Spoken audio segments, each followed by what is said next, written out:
بھائی بات شارٹ مختصر ہو اور سمجھ میں آ جائے. اس حدیث وہ موطا امام مالک کس کی کتاب ہے؟ پورا نام بتا رہا ہوں, موطا امام مالک, یہ کس کی کتاب ہے؟ یہ تو ایسے پھر بھی نہیں بتا رہے یار آپ لوگ.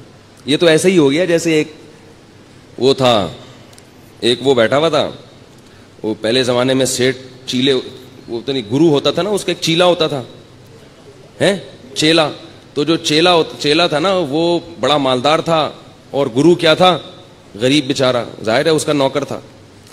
ہمارے حضرت اس پہ یہ واقعہ اس پہ سنایا کرتے تھے کہ ہر مالدار آدمی میں عقل نہیں ہوتی, بعض دفعہ بیوقوفوں کو اللہ دولت زیادہ دے دیتا ہے, بلکہ زیادہ تر ایسا ہی ہو جاتا ہے, ٹھیک ہے نا, اللہ اپنی قدرت دکھاتا ہے.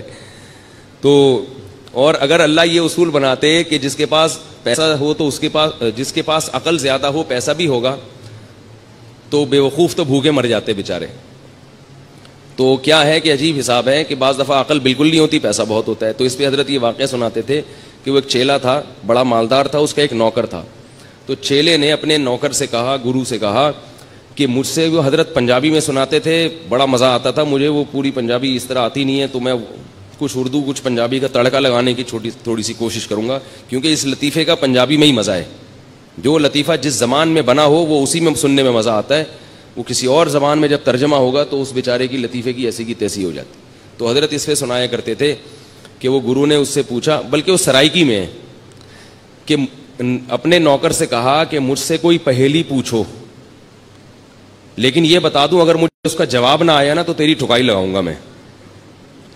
یعنی اپنے نوکر سے خود ہی اپنی ذہانت کا امتحان بھی لے رہا ہے, اور پھر یہ بھی ڈر ہے کہیں فیل ہو کے میں بیوقوف ہونا میرا ثابت نہ ہو جائے.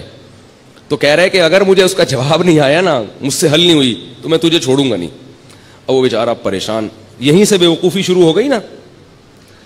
اب وہ کہہ رہا ہے کہ یار سوچ کے کوئی ایسی پہیلی لے کر آؤ بہت ہی آسان ہو, بہت آسان ہو, جس کا جواب آ جائے.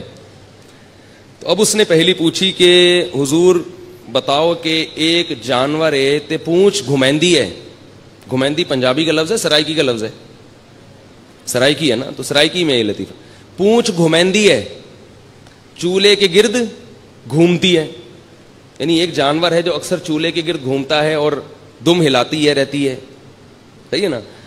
اور مزید آسان کرنے کے لیے بولے میاؤں میاؤں کرندی ہے.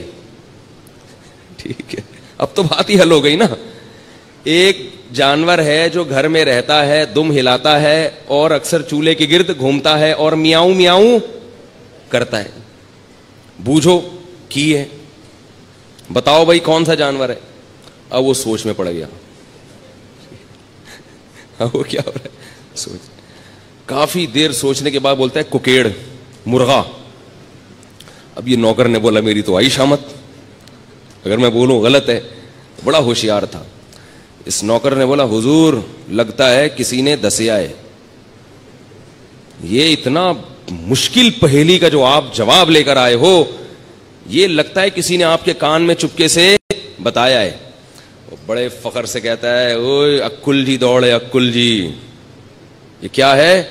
عقل جی دوڑ ہے, عقل کی دوڑ ہے بھائی, کوئی بتا نہیں رہا ہم کو.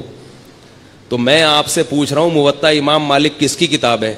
آپ کہہ رہے ہیں پتہ ہی نہیں. تو نام تو لے رہا ہوں امام مالک کی.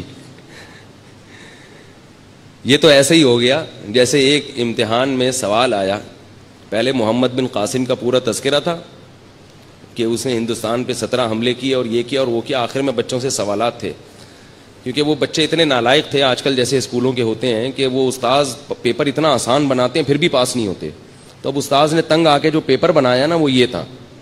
پہلا سوال تھا محمد ابن قاسم نے محمود غزنوی نے ہندوستان پہ 17 کیا کیے. محمود غزنوی نے ہندوستان پہ 17 کیا کیے, حملے کیے ظاہر ہے. دوسرا سوال یہ تھا محمود غزنوی نے کس ملک پہ 17 حملے کیے, یہ دوسرا سوال ہے. تیسرا سوال ہے کس شخص نے ہندوستان پہ 17 حملے کیے. یہ 3 سوال ہیں اور 3 میں ایک کرنا ہے, 2 اختیاری ہیں, ٹھیک ہے نا. کمپلسری صرف ایک ہی سوال ہے. بچے پھر بھی فیل ہو جاتے ہیں, وہ پھرے دیکھ رہے ہوتے ہیں جو لے کر آئے ہیں نا, یار اس میں کہاں لکھا ہوا ہے. تو دیکھو کہاں کتنا آپ لوگوں نے پریشان کر دیا. اگر آپ اسی وقت جواب دے دیتے امام مالک کی ہے تو پھر مسئلہ یہ اتنے 2 واقعات آپ کو اتنے حسین واقعات سننے کو نہ ملتے.